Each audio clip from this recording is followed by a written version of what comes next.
Hi. You can tell by the grin on my face, it's Solar Roadways time again. The idea that just keeps on giving. And I've had countless people contact me about this, messages, emails, saying, Dave, have you heard about the Solar Roadway in France? It's a complete and epic failure. And it's beautiful. Let's take a look at it. The Solar Road of Normandy, inaugurated by, whatever her name is, sorry, can't pronounce it, is a failure. In Normandy, the fiasco of the largest solar road in the world, which stretches over 1 kilometre, is neither energy efficient nor economically viable. Solar Road is a failure in terms of electricity generation. Solar France roadway experiment has failed. It's failed to meet expectations. And well, this is no surprise because I've done videos on this looking at the results, and other people have looked at the results back in September last year. So, almost a year ago, Solar Road results are in, and predictably, they suck. Well, imagine my shock and the shock of every other engineer on the planet that has a post-it note and a pen and could do the calculations in 10 minutes that would have shown that this would have been an epic failure, and it was. So let's take a look at the details, and this is the start of the beautiful and inevitable demise of the Solar Roadways concept, but they might still be clinging in there like, it's a good concept, but they laughed at the Wright brothers. Anyway, wow, it was installed in December 2016, that long ago. Time flies when you're debunking Solar Roadways. 5 million euros in subsidies, 2,800 square meters. We've all seen the details. And it looks like it only produced 50% of the 790 kilowatt hours per day expected. So there you go. And there's multiple, and you can go through like how much it costs per kilowatt hour and that sort of stuff. But hey, it was don't go by that. It was a trial test run. So of course it's very expensive to install these solar roads first up. But it's not just the solar output that was a predictable failure, because you've got the dirt and the grime and all the other crap, the fact that it's flat, and well, we won't go through the details, and the transmissive loss and whatever. Anyway, there's more to it. To my shock and horror, there's wear on these things. Oh, when you drive cars on them, there's wear. Premature. One thing I didn't anticipate, though, let's have a look at this. Premature wear of slabs and reduced circulation speed. And these several of these articles are translated, by the way. Anyway, how to explain this failure? The newspaper reports premature wear of the slabs due to traffic, and they're fouling due to the leaves of trees come to rot. So all the leaves fall onto the road, and then they start to rot, and then tires pick that up, and then they just grind it in. Because you've got to remember, the surface of these Wattway solar panels, they're like a polymer, resin kind of thing, much better than the ridiculous glass concept of Solar Freak'n Roadways and the other ones. This one stood the best chance of doing the business, but it's actually got a very fine textured polymer, poly, put the kettle on, surface or whatever. And obviously all of the leaf and organic matter and stuff has just been ground into this thing, and other dirt and grime and everything else, and that's what has reduced. So you can see it there, it's really textured surface, and all the, it's being ground into this thing, all of that organic matter. So it's no surprise. There's my video there I am. Anyway, yeah, predictable. And that's what's causing the drop in the output. But let's read on. The solar panels are peeling off the road, and it looks like the chips have come off of the enamel resin, actually protecting them. In addition, the speed of circulation, or the speed of the cars, has had to be lowered to 70 kilometers an hour, because driving on this type of coating is very audible and it disturbs the residents.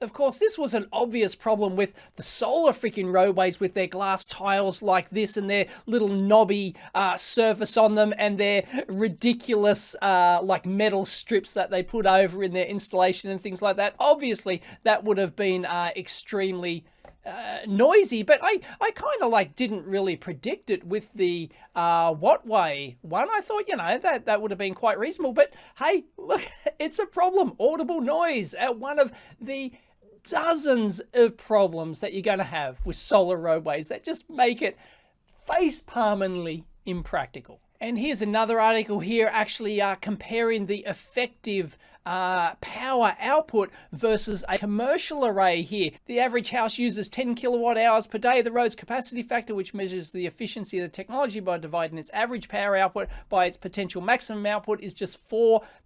If you compare that with a solar plant nearby, a commercial solar plant, which features, you know, carefully aligned solar panels, and they're all, you know, reasonably clean. They've got no dirt and grime on them. The rain just washes that off, and they, you know, like a proper commercial installation, practical commercial installation, that has a capacity factor of 14%.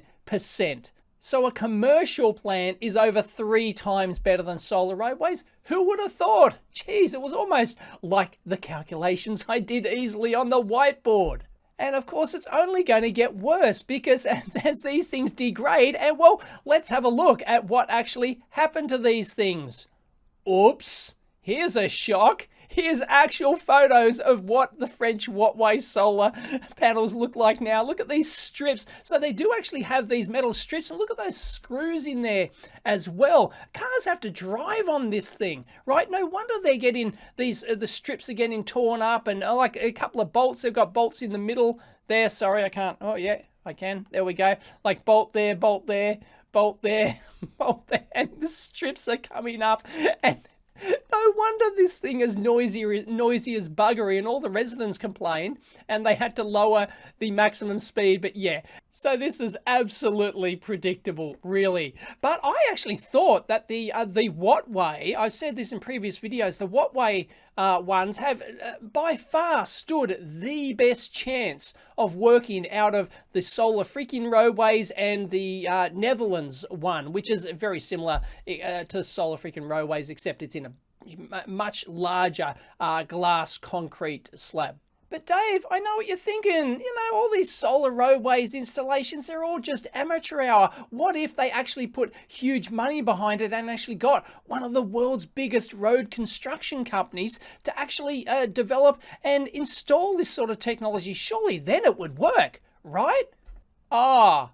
Colas, who developed and installed this, the world leader in road construction. $13 billion.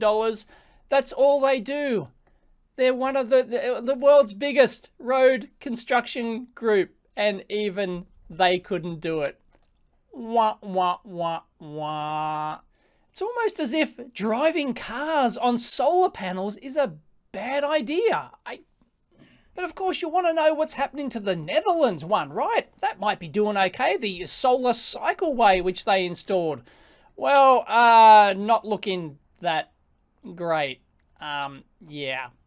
Sorry. I just love the quote. Here's what's left of the solar cycle path in the Netherlands. Much hyped a few years ago, it never produced much electricity. It failed and required repair several times. It can never possibly pay back the high cost of installation. All of that exactly as predicted. But Dave, the Chinese can do it. They're the biggest solar installers they have the most installed capacity in the world. They can do it. What about the huge China solar road project? They implemented much bigger than the French one. Oh, well, let's take a look at that. Now, there was actually a report, this was like way back, like January 2018, so it's like a year and a half ago after it was first installed, that like days after it was installed, that apparently the panels were stolen. And that turns out that's actually not true. They weren't stolen. They were just a victim of heavy traffic and bad design, not thieves, a report says. So they actually investigated this. Once again, who would have thought driving cars on solar panels is not a good idea? It just damages them. And look, here's some of the damage that was done to the Chinese solar roads. Like rocks and things get on there, get in car tires because you pick them up on other parts of the road. They get in the treads, and then they just start slamming into these panels, causing all sorts of issues.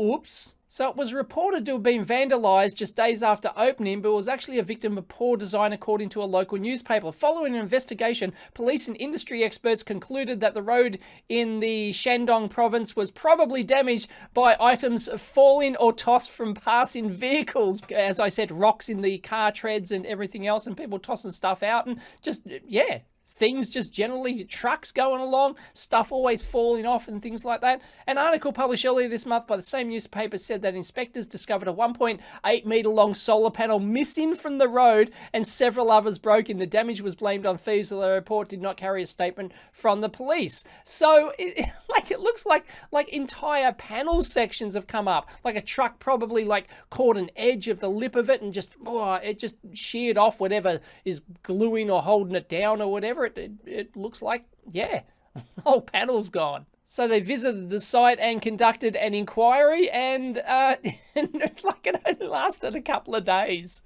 before cars just ripped it to shreds. Over the course of several weeks, they deduced that the tiny fragments of glass they found littered around the damaged area were actually the remnants of the stolen panel. They also spotted multiple scratches on the road surface, which they attributed to pieces of broken glass being dragged along by passing vehicles, the report said.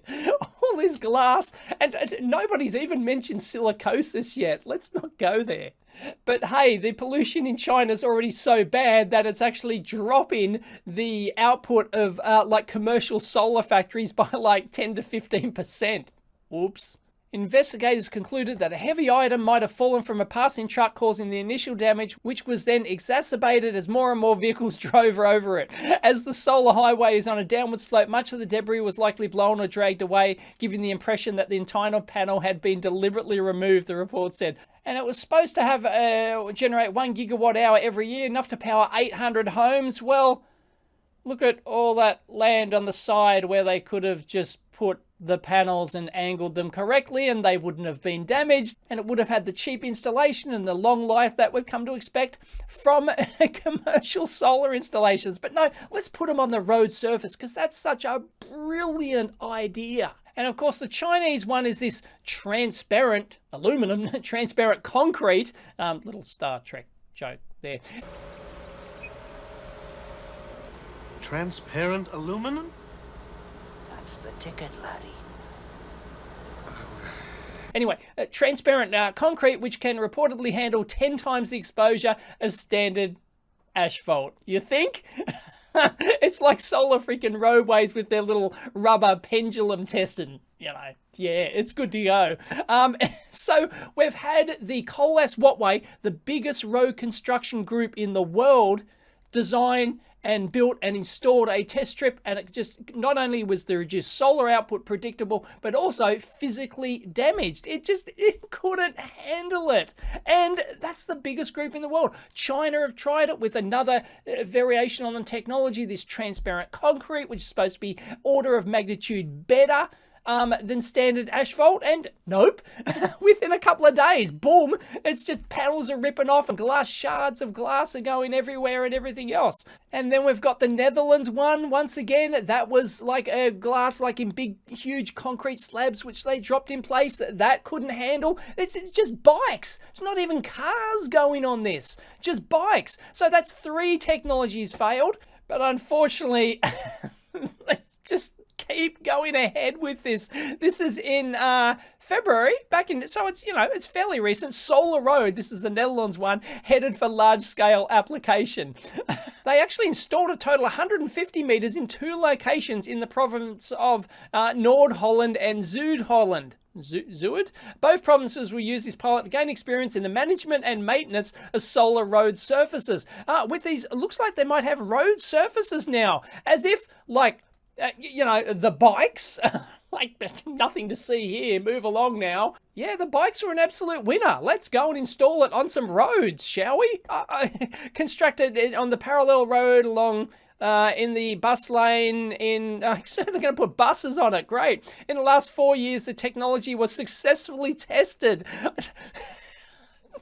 Successfully tested. Hello, journalism. Successfully tested.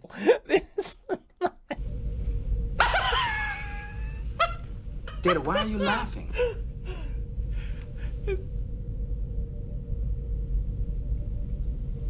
I do not know. So look, it's supposed to produce 30,000 kilowatt hours per year. Look, it doesn't matter what they produce. It's never ever going to be as good as a commercial solar installation, regardless of the technology improvements in solar panels, everything else, because you're driving on these things, dirt and grind. The coal ash one, we've seen that. Anyway. And of course, we know why they're still doing this, because there's tax dollars to be spent and there's sustainability objectives for the provinces, for the councils or whatever. So, oh yeah, we'll install solar roadways. Yeah, that's brilliant. We can, spend our tax dollars and tick on our key performance indicator for sustainable objectives. Great. When we build or renew roads, we want to do it in a sustainable way in cooperation with the market. We implement innovations and contribute to this aim, etc., etc. Well, look, how is it that putting in these giant solar panel concrete slabs is sustainable compared to a optimized road construction service that's been optimized over like hundreds of years, of technology has gone into making roads cheap? And I could go through the numbers of road construction and what it costs and its environmental impact and all that, and like the asphalt roads, it's all like I can't remember the percentage, but it's a high percentage of recyclable material and stuff like that. And they think putting in these huge concrete slabs with these glass panels that don't even last like a couple of years is just with bikes on them, let alone cars. It's like, yeah, no, it's just going to fail again. But hey, when there's tax dollars to be spent, they'll keep pouring the money in. But where are our friends the Brusaws at with their Solar Freak'n Roadways? Look at how wonderful it is compared to concrete and asphalt. Well, we of course have seen the videos and various debunking videos of myself and Thunderfoot and update videos of Solar Freak'n Roadways in Sandpoint, Idaho. Well, it turns out, there's a car. It's still going. This is the live feed here. It's still flashing around, although quite a few of the panels are dead. It looks like, have they installed an electric car point here? It looks like they've installed that. It's certainly not coming from the panels, because the panels haven't generated any power since September 3, 2018. And so almost a year it hasn't generated any power at all from the panels. And of course we've busted them having to, like the heaters don't work as well as they thought. So we've busted them actually shoveling the snow on top of the panels. And it's just absolutely hilarious. And it hasn't produced, and it never produced as much energy as those LEDs are using. The total energy produced from the Solar Freak'n Roadways Sandpoint installation, I can't remember the exact figure, but it's almost nothing. It's like trivial. You could put just a couple of commercial panels there on a post on top of the dunnies, which is where they've got there, which is where the camera's mounted on the top of the dunnies looking down, and it would have generated more power than the Solar Freak'n Roadways. And of course the control box here famously caught on fire. They had to get the fire brigade in, and it's just a total debacle. And Thunderfoot's actually gone there and actually looked at the panels and how they're all just ripped up and all the strips and the shoddy construction, and of course it hasn't even had any cars drive on it. So it's a complete and epic fail in practically every aspect. It's just so predictable. Like from day one that this concept came out, all of this was entirely predictable. But hey, they're still going. Surely that $4 million or whatever they raised in all the various rounds has probably, most likely run out by now, although they could stretch it if it's just the Brusaws working there or whatever. But their last post on their Facebook page, which is where they always are kept up to date, was July 2017. So, but it seems like they are still posting on Twitter. July 29th. There you go. So they're just on their, I guess, Instagram, happen to be included in the list of innovative ways to save the planet. Yeah, great. No, it's not going to save the planet. And new puppy likes it. Well, likes them. They're still going. It looks like they're still... Did you know solar road panels are impervious to potholes, are they? Really? Tell that to Wattway in France and the solar cycleway in the Netherlands. God bless America. Oh, look, they ran into Ben Stein. Bueller.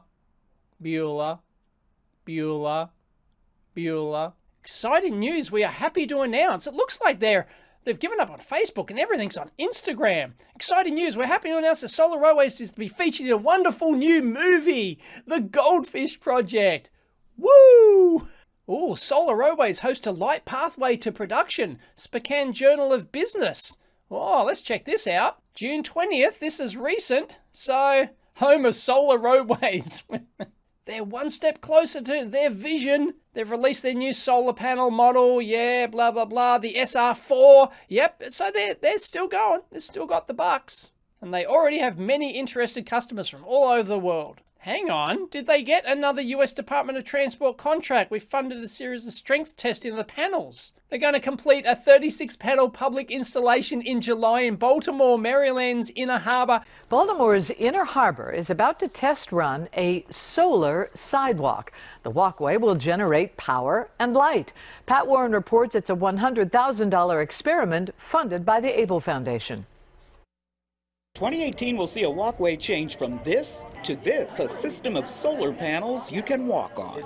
Scott Broussard came up with the idea of encasing solar cells and putting them on the road. And that's what you're seeing here.